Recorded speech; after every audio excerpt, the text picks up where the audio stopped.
नमस्कार मित्रों, आज मैं कोरोना के ऊपर एक बहुत ही मस्त कहानी लेकर आया हूँ जिसको सुनकर आप सभी का मन खुश होगा।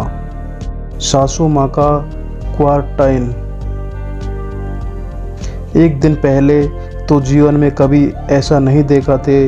गर्मी के दिन बीते जा रहे थे। इसी कोरोना वायरस के चलते चिंता इस बात की होती थी कि कहीं पूरी सोसाइटी को बंद करने की नौबत ना आ जाए। आज सुबह जब सब्जी वाले से सब्जी मंगाई तो उसने अनुरोध किया कि एक खरबूजा भी ले आए। मौसम निकल गया, ना खरबूजा खाए और ना ही तरबूज।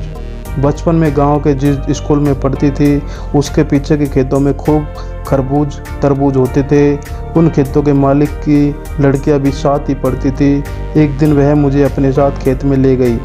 वही उसने दो बड़े बड़े खरबूज बेल से तोड़े और ईंट पर पटक कर उसके दो टुकड़े किए। एक टुकड़ा उसने मुझे पकड़ाया।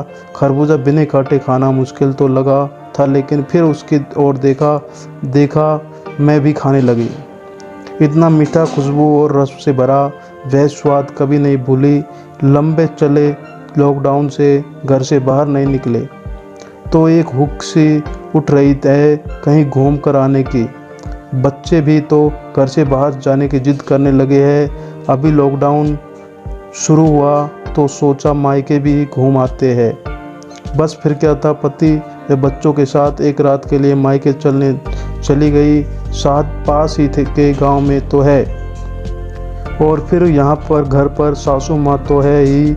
सो मुंह पर मास्क पहनकर पूरी सोसाइटी के साथ निकल पड़े। लेकिन दुर्भाग्यवश उसी रात घर में चोर घुस गए।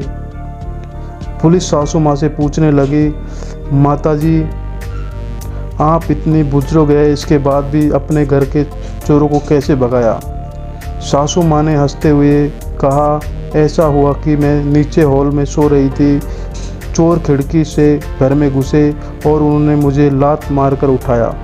मैं उठी लेकिन मैं हड़बड़ाई नहीं, बिल्कुल नहीं। चोरों ने पूछा, जल्दी बता बुढ़िया, माल कहाँ रखा है, तिजोरी किधर है और घर के बाकी मेंबर कहाँ सोए हैं? मैंने बिना घबराए तुरंत कहा, सभी पैसे जेवर खेत में बने फार्म हाउस में रखे गए। बेटा मैं घर पर अकेली हूँ, और हाँ, जाते समय तुम लोग साबुन से अच्छी तरह हाथ धोकर जाना, क्योंकि कोरोना होने के कारण मुझे यहाँ क्वारंटाइन किया गया है। बस फिर क्या था, कोरोना का नाम सुनते ही चोर वहाँ से ऐसे भागे, फिर पीछे मुड़कर उन्होंने नहीं देखा। इसी तरह मैंने अपनी जान बचाई। अगर आपको यह कहानी पसंद आई हो तो प्लीज़ अपने फ्रेंडों के पास शेयर कीजिए और कमेंट में बताइए कि आपको यह स्टोरी कैसी लगी। धन्यवाद।